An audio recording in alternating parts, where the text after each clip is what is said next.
ঘৰৰ পৰা আহি গোলাঘাট পাঁচআলিত আমাৰ মালবিকা বাঘৰত আছোঁ বা ভালেই আছে নহয় আপোনাৰ ঘৰৰ পৰাই মই ঐক্যৰ যাত্ৰা আৰম্ভ কৰিম যিহেতু এইকেইদিন মই মাজুলীত থাকিম আজি তিতাবৰত থাকিম আৰু যামগৈ কালিলৈ মই মাজুলী যেহেতু সমন্বয়ৰ যাত্ৰাৰ বাবে আমি আজি গোটেই পৰিকল্পনা কৰি আজি যি আমাৰ পদক্ষেপ সকলো লিখিত আকাৰে অসমৰ ৰাইজক দিব বিচাৰিছোঁ সেয়েহে আজি গোটেই ৰাতি চাগে আজি কম্পিউটাৰত বহিম অনুষ্ঠানটোলৈ সদায় মোৰ শুভেচ্ছা থাকে দেই বঢ়িয়া একদম জীয়াই থকালৈকে মুঠতে মানে এই অনুষ্ঠানটোলৈ মই জড়িত হৈ থাকিম নিশ্চয় আপুনি 20 বছৰ মই 20 বছৰ থাকিব লাগিব বাৰু যিয়ে নহওক আপোনাৰ মামা 90 বছৰ বাৰ্থডে খাবলৈ যাব 20 তাৰিখে আৰু আমি 20 বছৰ জীয়াই থাকিম বেছি বছৰ জীয়াই নাথাকো সেয়েহে আপোনালোককো আশা কৰিছোঁ আপোনালোকে ঐক্যৰ যাত্ৰাত আমাক সহযোগ দিব অসমীয়া জাতিৰ বাবে ঐক্যৰ যাত্ৰা হ'ব আৰু একদম ঘৰৰ পৰা ওলাই আহিছোঁ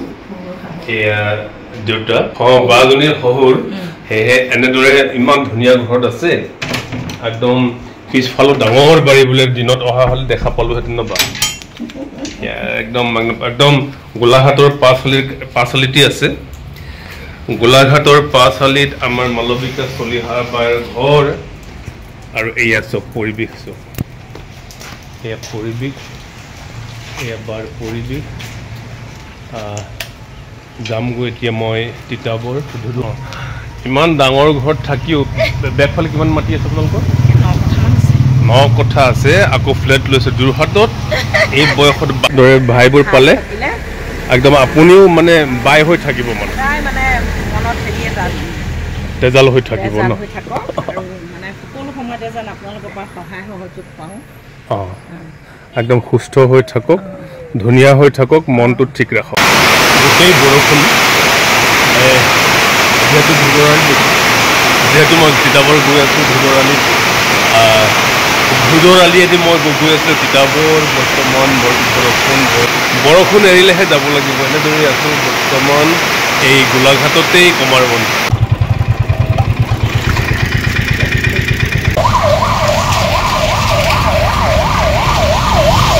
বহুত ৰাস্তা বেয়াও এনেদৰে আহি আছোঁ আহি লক্ষ্যস্থান পালোহি তিতাবৰ আমাৰ ৱৰ্কিং প্ৰেচিডেণ্টৰ ঘৰত এয়া তেখেতৰ ৰক্সি ফিল্ম চিটি তিতাবৰ বুলি এটা কোম্পানী আছে তথা অনুষ্ঠান আছে ইয়াতে বিভিন্ন ধৰণৰ চলচ্চিত্ৰৰ কাম কাজ কৰাৰ তেওঁ বহু চলচ্চিত্ৰত কাম কাজ কৰিছে যেহেতু আমি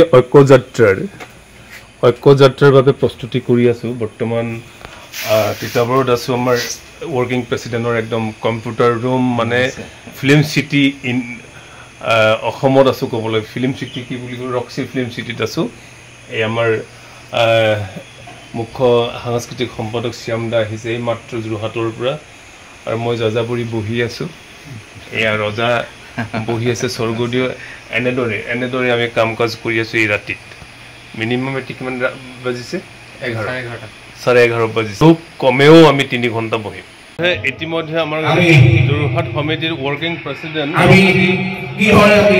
একাডেমি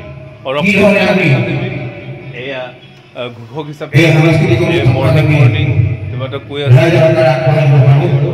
বৰ্তমান আছোঁ তিতাবৰত আমাৰ জনগোষ্ঠী গোষ্ঠী মঞ্চৰ বৰঘৰ ডাক্তাৰ মঞ্চৰ গোষ্ঠীকেইটাৰে আমাৰ আমি বল হাজিমে আমি বল ভক্তি ৰাখিমে আমি বল হাজিমে আমি বল ভক্তি ৰাখিমে সংস্কৃতিৰে জাতিটো চিৰদিন বান্ধিমে সংস্কৃতিৰে জাতিটো চিৰদিন বান্ধিমে আমি বল হাজিমে আমি বল ভক্তি ৰাখিমে আৰ জাতি আমি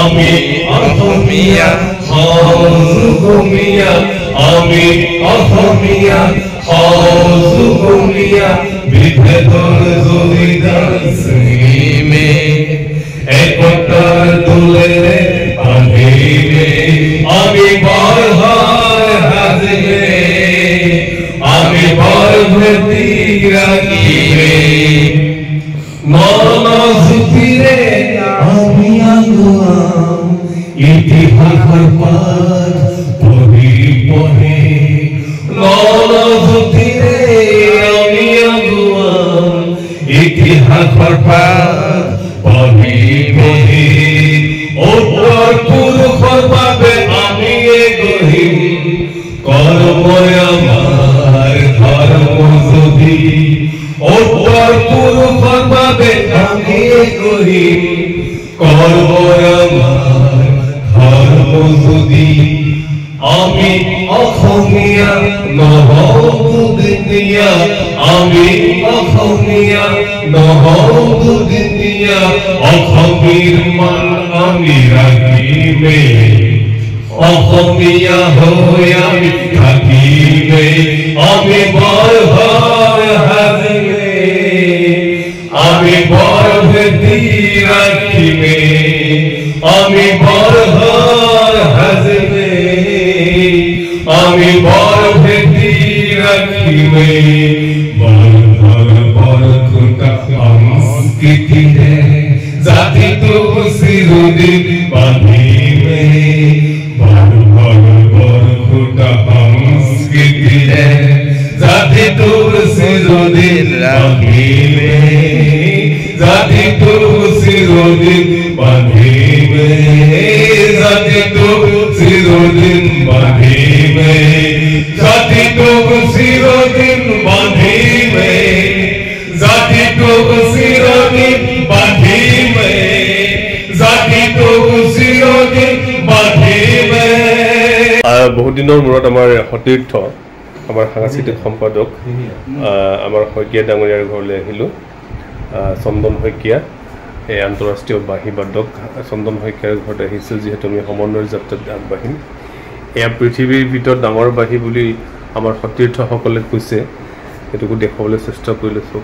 এখেতে নিজে বাঁহী বনায় আৰু বাঁহী বজোৱাৰ উপৰিও বাঁহী বনায়।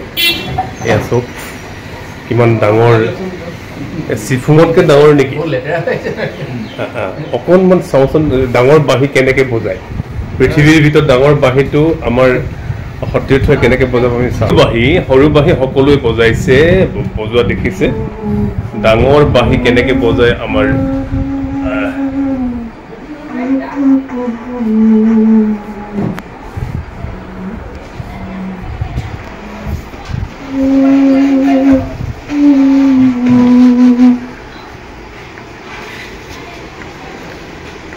বাঁহী মাত বহুত দিন থৈ দিয়াৰ কাৰণে ইয়াত মানে চাফা কৰিব লাগিব, মানে জাম হৈ আছে। এখেতে কৈছে জাম হৈ আছে। এনেদৰে বৰ্তমান ৰাতিপুৱাই সাংস্কৃতিক পৰিৱেশত আছোঁ। বন্ধুবোৰ ভালে আছেনে আপুনি? হয়, আপুনি কেইদিনমানৰ আগত দিল্লীও গৈছিলে নেকি? ক'ত ক'ত ঘূৰিলে? দিল্লী আমাৰ NSD প্ৰগ্ৰেম হয়, নেশ্যনেল স্কুল বেনাৰ, তাৰ পৰা আমাৰ শ্ব'বিলাক হয় বেলেগ বেলেগ জেগাত। নিশ্চয় জানিব পাৰিছে এখেত কিমান কেনেধৰণে ব্যস্ত হৈ আছে। আমাৰ অসমীয়া এজন যুৱক হিচাপে, অসমীয়া সংস্কৃতিৰ এজন সাধক হিচাপে আমাৰ অসম নালাগে ভাৰতবৰ্ষৰ বাহিৰতো গৈছে গৈছে লণ্ডন, কানাডা, চাউথ আফ্ৰিকা। এইটো কাৰণে আন্তঃৰাষ্ট্ৰীয় বাঁহী বাদক। আমেৰিকাও গৈছে। বৰষুণত তিতি তিতি গৈ আছো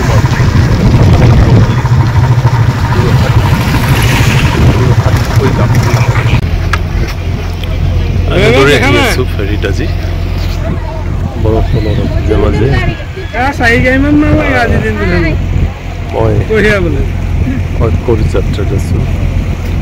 ঘৰে ঘৰে মাজুলীলৈ আহিব লাগিব, যিহেতু সাংস্কৃতিক ঐক্যৰ যাত্ৰাত সাংস্কৃতিক সমাৰোহেৰে সামৰিম আমাৰ গড়মূৰ সত্ৰত আমাৰ জনগোষ্ঠীয় সাংস্কৃতিক ঐক্য মঞ্চৰ বিভিন্ন আঞ্চলিক যেহেতু মাজুলী আহিছিলোঁ, মাজুলীত আহি মাগবক পালোঁ।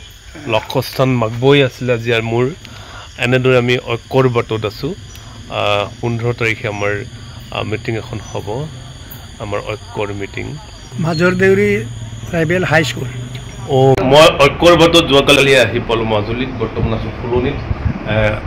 অদিত দাদাৰ ঘৰত আছোঁ আৰু বৰুৱা দা আছোঁ। আমি ঐক্যৰ বাটত আছোঁ। অহা যি আমাৰ ঐক্যৰ যাত্ৰা হ'ব, আমাৰ মাজুলীত 3 দিনীয়া কাৰ্যসূচীৰে সামৰিম যি আমাৰ কাৰ্যসূচী, এই সন্দৰ্ভত বৰ্তমান আঞ্চলিকসমূহ আমি কৰি আছোঁ। বৰ্তমান গাঁৱে গাঁৱে ঘূৰি আছোঁ বৰুৱা দা আমি। অদিত দাক পাই বিৰাট ধন্যবাদ। সকলোকে শুভ পুৱা শুভেচ্ছা জনালোঁ। আৰু ইতিমধ্যে আমি গৈ আছোঁ এতিয়া বিভিন্ন গাঁও। যিহেতু মাজুলীত আহিছোঁ, মাজুলীত আছোঁ। মাজুলী আপোনালোকে জানে মিচিং জনগোষ্ঠীৰ অধ্যুষিত অঞ্চল, আৰু সেয়েহে মই ককাইদেউৰ ঘৰলৈ আহিলোঁ। বৰ্তমান ফুলনিত আছোঁ, মিচিং চাংঘৰ। বৰ্তমান যিহেতু মই জেঙেৰাই মুখতে আছোঁ, বৰ্তমান মই মাগবৌ এজন পালোঁ আকৌ। এনেদৰে সাংস্কৃতিক যাত্ৰাৰ বাবে ঐক্যৰ কাম কাজ কৰি বৰ্তমান নয়া বজাৰত আছোঁ। আমাৰ সতীৰ্থ তাহানি যুগৰ অভিনেত্ৰী শিৱানীৰ লগত আছোঁ। নয়া বজাৰত আহিছোঁ সমন্বয়ৰ বাবে।